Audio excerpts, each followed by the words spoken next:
Hello, welcome to Lemon Stew, so we talk anything and everything entertainment. I'm, of course, the Lemon himself, Zeke Lamone, and this is my review for Money in the Bank 2024. But before we get into that, let's get the house clean out of the way, shall we? I'm just leave a like. Comment below, let me know your thoughts on Money in the Bank 2024. And, of course, hit that subscribe button as it helps me grow into my YouTube career. I would greatly appreciate it. Now with all out of the way, let's get into the review. So, I would say Money in the Bank 2024 was a polarizing show, and rightfully so. I think WWE is just in a position now where there was just multiple ways we could have gone about with the storylines that we have put into place, especially with the 5 matches that we had. Are there issues that I have with the show? Absolutely. But overall, I think they did a swell job. I thought all the matches really delivered. Again, the only main gripe that I have, well, 2 gripes really, is the placement of the World Heavyweight Championship match. And 2, the fact that there wasn't a women's world title match. I'll continue to harp on that. You should have at least one on every PLE just to bring the equalness. But we'll go in match order, talk about all the things there, and then we will go from there. All right, so we kicked off with the men's Money in the Bank ladder match. A real testament. It was really, really good. A lot of great spots. I liked the spot with Gable up high. And I was pulling for Gable the whole entire way through. Now, I know Jay was a huge favorite going into it, and he could have won. He could have absolutely won, and he would have done very well with it. My thing with Money in the Bank is that it is always it's better suited for a heel than it is for a face. And I just think Gable could have been a testament to that. And I don't think, from the arguments that I've seen online, I think Cody's reign can end from a cash-in and he would not be affected whatsoever. And I also just don't think we need long reigns right now. I think we need to mix it up a little bit. I don't think we need any more year-long reigns. I just think we need some mix-up. It doesn't look like that's the plan after what happened today, but it is what it is. So I said in my prediction video, if you watch that I could see Drew McIntyre win it for storyline purposes. CM Punk made it very, very, very clear. As long as Drew McIntyre is going for a world title, or as long as CM Punk is around, Drew McIntyre will never win a world title. So, storyline-wise, I can see, okay, look, there's 6 people in there. Surely he won't win. It's 1-6. I don't need to interfere in that. And then when he wins, he's like, oh, crap, okay, where he did say on Monday he plans on cashing in that night, so I need to be there just in case. So storyline purposes, again, I get it, I understand it. To me personally, with Drew McIntyre winning and ultimately what they did in the world title match, I just think it was way too soon for another failed cash in. I think that you need to spread them out a little bit, maybe 3 years. I think a successful cash in here, and then maybe you could have done a fail cash in the following year. But it does seem like, look, I love Damian. I think he's been doing great work. Gunther's winning at SummerSlam, and I think he'll be going on a hell of a run. And Cody looks like he's going to have a very long title reign as well, because I really don't see anyone on the SmackDown brand beating him. And it is what it is. So ultimately, am I happy with the winner? No, I'm not. Does that make the match bad? Absolutely not. I would say this match was a good, solid 3.5 out of 5 stars. It was your standard multi-man match. A lot of great inventive spots. Like I said, with Gable hanging off, and then Jay hitting the spear. The sunset flip with Andrade was also very fun. There was a lot of great spots in the match. I just ultimately wasn't happy with winner and what they were doing with the storyline. However, do I understand why we did the storyline? Sure, I absolutely get it. Do I really think it pushes the match, the feud between Punk and Drew more? No. Would I prefer if Punk would have cost him the briefcase as opposed to the title? Yes. But this is what we're doing. Now Money in the Bank is kind of fresh. We get a year off from it. Damian had it for a while, and a lot of people hated his reign. I mean, it's so funny how the fans are, because I remember during Damian having the briefcase, it was, is Bro ever going to cash in? He's the worst Money in the Bank holder of all time. Drew does it, cashes in super early. Is Drew the worst Money in the Bank holder of all time? Money in the Bank is a plot device. The titles are plot devices. Every extra piece of furniture that WWE uses is a plot device, besides maybe the kendo sticks. But you know what I'm saying. So it was always going to push the storyline forward. Didn't necessarily do that. I don't know. But the Money in the Bank ladder match was still cool overall. Now we move into Sami versus Braun. Now I said in my prediction video, I'm just going to keep referring back to that I didn't think Braun was winning tonight. I did pick Sami to win because I think Braun's going to get his moment at SummerSlam, where I do think we're going to do inevitable fatal four-way. And that Sami would win, but he wouldn't win convincingly. It wouldn't be a Helluva 1, 2, 3. It would either be a surprise roll-up, or he'll win by a count-out where, you know, Sami survived, if you will, instead of beating Braun Breaker. Now, as for the match itself, it was really cool. There was a lot of good spots. I feel like Braun was really showcased throughout. Very 50-50. A little too 50-50 for my liking. I know Braun was in control for a good portion of the match, but I do think overall it was pretty well balanced. And then they did it. Sami hit the Helluva, 1, 2, 3. It was a convincing win, and there was no post-match angle. I'm not the hugest fan of it. Again, I do think Braun is getting his bigger moment at SummerSlam.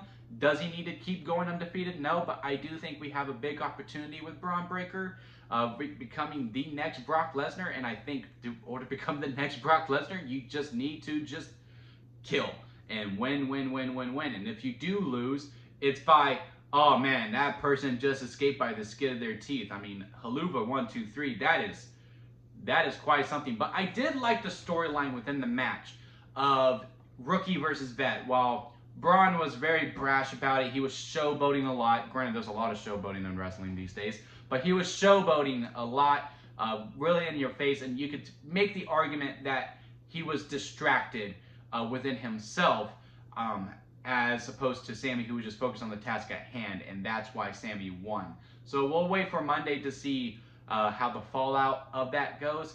But overall, I would prefer if Sami just got the 1, 2, 3. Maybe Braun was doing a little bit of showboating and then, you know, surprise roll up. Or again, you know, Braun is a testament to himself. He hurts himself outside the ring. They're doing the climb and Sami just climbs in. I think that would have been fine too. But it was nice to see Sami get his win, and I do think Sami's time is almost up as Intercontinental Champion, and he can move on to the main event scene. Because I do think he's due for a world title match. I don't think he's going to win it because, again, I do think we're in the case of some more long runs.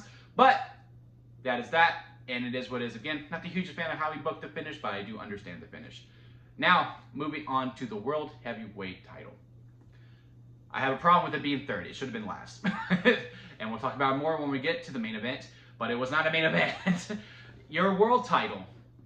Again, we've been talking about the balances of the titles of each brand, right? And where they are semantically. This just proves the WWE title is significantly more important than the World Heavyweight title. Yes, the World Heavyweight title main evented Clash at the Castle, but that was because of Drew. It had nothing to deal with the prestige of the championship. It was the homecoming of Drew McIntyre. This right here, with Cody not even defending the belt. He wasn't even defending the belt. It was a 6-man tag.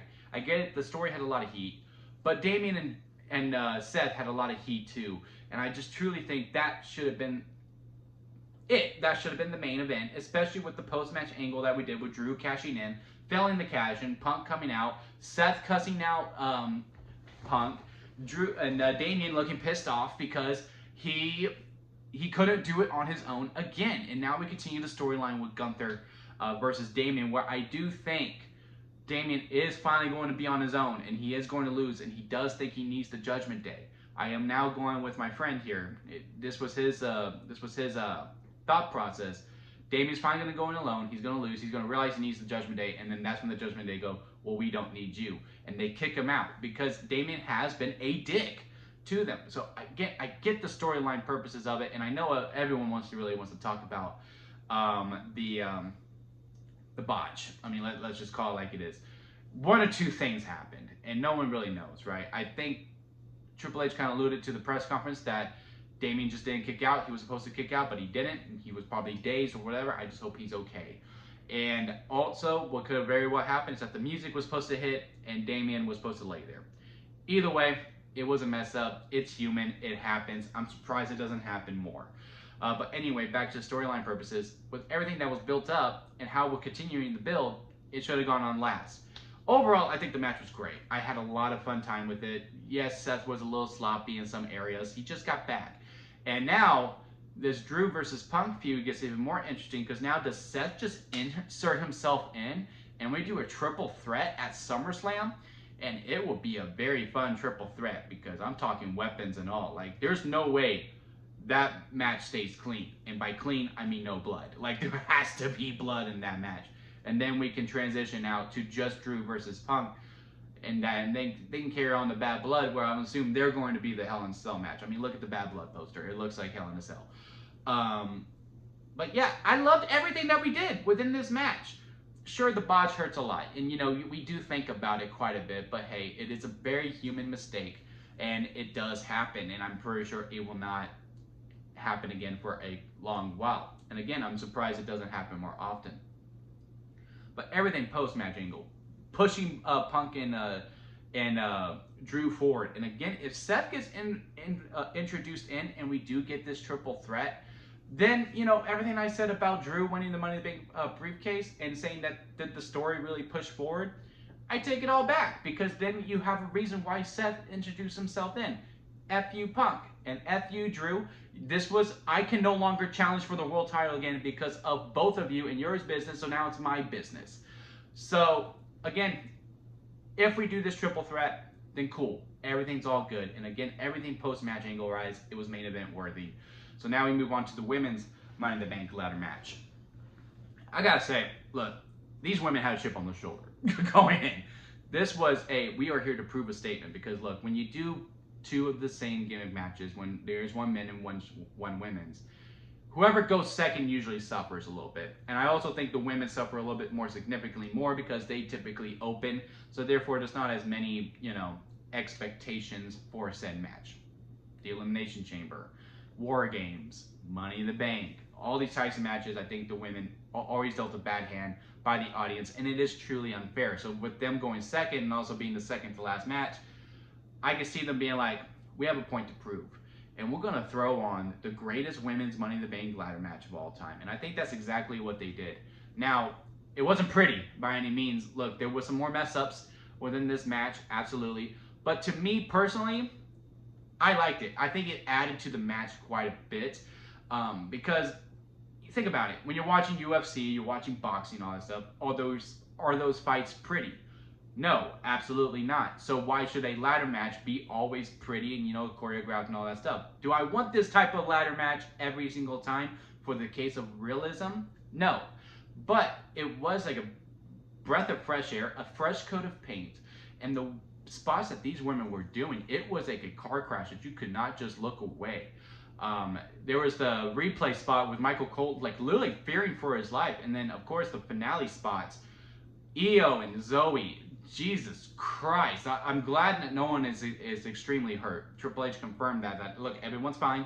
Everyone's okay. But man, they are feeling that this morning. Absolutely. And then, of course, Chelsea Green, which will be the thumbnail of her fall going through the two tables. It was like frame that. Frame it. Put in the Raptors. It is a hell of a bump that she did. And it was Tiffy's time. And rightfully so. I'm glad my two girls were the final two, though. It was between Chelsea Green, it was between Tiffany Stratton. I think they could have added more to the whole Chelsea's Afraid of Heights storyline that they were doing. It was like touched upon in the beginning, and it was very funny. I like how she used the ladder to try to knock it down, but then you know, it was kind of over from there. I just wish they played with it a little bit more. I also liked how Chelsea Green actually unhooked it. Like, a lot of the people, when the runner-up is going up, they're kind of just like touching the briefcase and messing with it, and it always bugs me. I'm glad she actually at least unhooked it for a little bit before Tiffany punched her. Like, those little things go a long way with me, and I think Chelsea had a really big breakout moment. Hopefully she gets longer segments now. I mean, she can maximize 3 seconds, but I hope she now starts to get a longer segments moving forward. But yeah, Tiffany gets the briefcase. I'm assuming it's going to turn pink and bedazzled. That's what she wants to do. That's what she said in the press conference. But overall, fantastic match. Again, one of the best women matches Hell, best women's ladder match of all time. Can we say that? If I had to rank this one was probably my favorite match of the night. At like 4.75, 6.5 in the Tokyo Dome. Do with that what you will. I absolutely loved it. It was a very, very great car crash. Now on to this main event, this 6-man tag that shouldn't have been the main event. They should have flipped these two, because look, nothing big happened. Like you won't what bugs me most is that this was just your standard bloodline match. Like, it is kind of starting to get a little bit redundant. I'm really hoping Cody versus Solo has a stipulation to it at least, where, you know, there is unpredictability throughout. Because look, I'm going to explain this match, but you can also say this about any other bloodline match. Match goes, good guys start to get the upper hand, referee has a bump, Chaos presumes, a spike, 1, 2, 3. You could not, sure, that's this match, but you can also say that about the Fatal 4-Way. You could say that about WrestleMania 39. You could say that about many other bloodline matches. It is a blueprint that they do now, and it's just starting to get old. They need to refresh it up. Now, some of the positives. Jacob Fatu, I think he had a great debut. I liked how, you know, they did the vintage Orton spot, and then he just got up, and that was very fun. I'm glad that he actually looks like a threat. Tama Tonga, still, to me, is kind of a joke. He's there with Tangaloa, where they're kind of, as characters, as performers, they are very, very well. I want to make that very clear. As a character, he's a joke to me, because the commentators and everyone keeps saying, he's so dangerous, we need to watch out for Tama Tonga. But then he just proceeds to get his ass kicked throughout the whole entire match. Like, he was literally, granted, out of the 3, he was going to be 3, so he was going to take most of the selling. I understand that, but there's just a miscast between presentation and what was being told to me. And they're saying Tama Tonga is supposed to be a dangerous threat. Well, every single time he's in there, he was getting his ass kicked, and he had to get the tags in and out. I also like what Solo's doing. He's really imitating Roman very well. That he did the whole circle spot and then tagged out. That's what Roman does. He was doing a lot of the things that Roman does. He's, you know, trying to be like Roman. And that's going to help further his storyline moving past SummerSlam, where, you know, the true tribal chief does return, and, you know, we do this bloodline civil war. But yeah, overall, this truly wasn't a main event. Was it a good match? Sure, I had a lot of fun with it. I liked, you know, Solo and Kevin Owens like actually punching each other. I like Jacob's showing of it. Orton and Cody always do great, and the finish was pretty obvious. Samoan Spike, Solo pins Cody to justify what we're doing at SummerSlam. It was a fine match. I just have a really big problem with it being last. It just truly wasn't a main event worthy match, and there was nothing that happened afterwards that was main event worthy either to really close out the show. But overall, I give Money in the Bank a positive review. I think it was a very fun show. I thought every match really delivered. I think every match got a "This is awesome" chant. Did every match deserve it? "This is awesome" chant? Debatable. I think the chant is a little overused at this point. I get it. Show some appreciation for what the performers are doing, but, you know, "This is awesome" should be like for, like, you know, really true great matches like that women's Money in the Bank ladder match. But, you know, hey, that's just me. That's probably an unpopular opinion. But what did y'all think of Money in the Bank 2024? Comment and let me know. Hit that like if you did enjoy this. Hit that subscribe, as it does help me grow into my YouTube career. And don't forget to squeeze the days, guys, because life is way too short. So squeeze it to your absolute full potential. And until next time, I'll see you here at Lemon Studios.